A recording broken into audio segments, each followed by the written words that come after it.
સુરતના નાની વેડ ખાતે આવેલ વર્ષો જૂના મંદિરને ખસેડવા માટે પાલિકા દ્વારા નોટિસ અપાતા સ્થાનિકોમાં રોષ જોવા મળ્યો હતો અને સુરત કલેક્ટર કચેરીએ પહોંચી વિરોધ કર્યા બાદ આંદોલનની ચીમકી સ્થાનિકોએ ઉચ્ચારી હતી.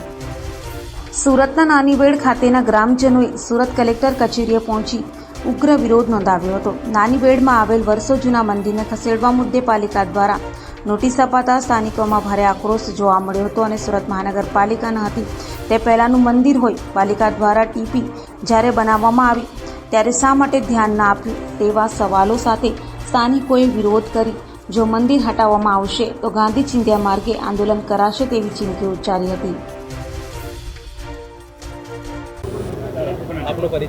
મારું નામ શૈલેષભાઈ રામુભાઈ પટેલ, પ્રમુખ શ્રી ચિત્રપડા કોડી પટેલ પગટ ટ્રસ્ટ ગોવિંદજીહોલ. રજૂઆત એવી છે, સુરત મહાનગરપાલિકા દ્વારા 11/6/2024 રોજ અમને એક અંબાજી મંદિર તથા લક્ષ્મીના મંદિર જે નાનીવેર ગામમાં આવ્યું પૌરાણિક મંદિર છે એને જાતે ડિમોલિશન કરી નાખવાની નોટિસ આપવામાં આવી 1 વીકમાં તમારે જાતે.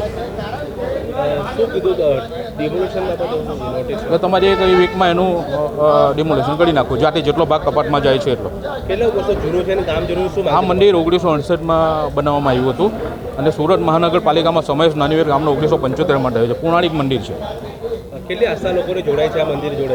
આ મંદિર સાથે નાનીવેર ગામ, મોતીવેર ગામ, ડબોલી ગામ, સિંગરપર, પૂંજગલી, ઈદગાવાર, કતારગામ વિસ્તારના તમામ અમારા જે સ્થાનિકો લોકો છે એની આસ્થા મંદિર સાથે જોડે. મંદિરનો કેટલો ભાગ ડિમોલિશન કરવા માટે? મંદિરનો ભાગ સમજો કે 15 થી 20 ફૂટ. 15 થી 20 કેટલા ચોરસ મીટરમાં મંદિર 250 થી 300 વારમાં ટૂંકમાં.